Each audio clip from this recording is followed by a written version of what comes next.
আসসালামু আলাইকুম এভরিওয়ান, কেমন আছেন আপনারা? আমি তো আছি আলহামদুলিল্লাহ। অনেক দিন ভাবতেছি খিচুড়ি খাবো খাবো করে খাওয়া হয় না। আজকে ফাইনালি রান্না করে ফেললাম গরুর মাংস দিয়ে। আমার গরুর মাংসটা থেকে হয়ে গেছে। এখানে আমি 2 কাপ চাল, 1 কাপ মসুরির ডাল আর আধা কাপ মুগ ডাল নিয়েছি। নিয়ে আমি ধুয়ে নিয়েছি।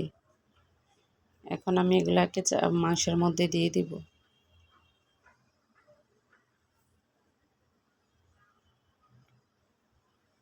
দিয়ে আমি নেড়ে চেড়ে ঝোল দিয়ে দিব।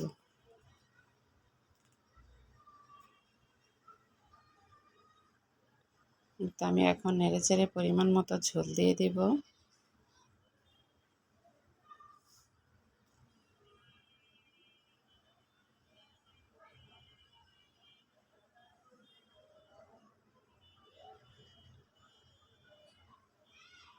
এই তো ঝোল দেওয়ার পর হয়ে আসতেছে আমার খিচুড়ি। এখন আমি একটা বাগার দিয়ে দেব। পেঁয়াজ, একটু রসুন দিয়ে একটা ফোড়ন দিয়ে দেব। এই তো হয়ে গেল আমার মজাদার খিচুড়ি রান্না। বৃষ্টির দিনে খিচুড়ি খেতে আসলে খুবই ভালো লাগে।